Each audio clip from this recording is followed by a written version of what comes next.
আজ ছিল বামেদের যুব সংগঠন ডিওয়াইএফআই এর ব্রিগেড সমাবেশ। এই সমাবেশে অংশ নিতে শয়ে শয়ে বাম কর্মী সমর্থকরা ভিড় জমিয়েছিলেন তিলোত্তমার ময়দানে। এদিন একের পর এক ভাষণের মাধ্যমে মঞ্চ কাঁপান বাম যুব নেতা নেত্রীরা। ছিলেন প্রবীণ রাও। এই সমাবেশের প্রধান বক্তা ছিলেন বাম যুবনেত্রী মীনাক্ষী মুখোপাধ্যায়। তার নেতৃত্বেই কার্যত ব্রিগেডে অনুষ্ঠিত হয় ডিওয়াইএফআই এর এই সমাবেশ।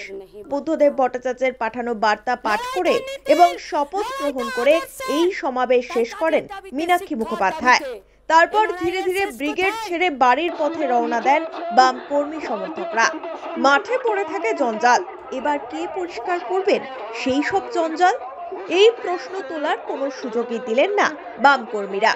সমাবেশ শেষে নিজেরাই হাত লাগালেন জঞ্জাল পরিষ্কারের কাজে।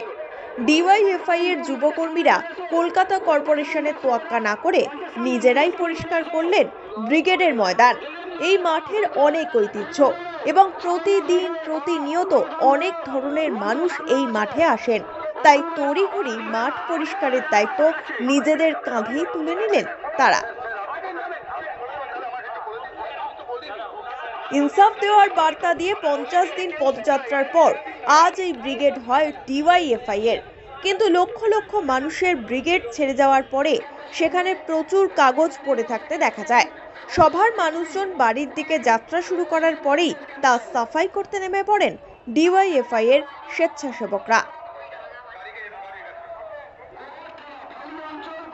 50 দিনের রাজ্য জোড়া ইনসাফ যাত্রার পর ব্রিগেড 2008 সালের পর 2024 16 বছর পর ফের ডিওয়াইএফআই এর ডাকে ব্রিগেড সমাবেশ হলো কলকাতায়।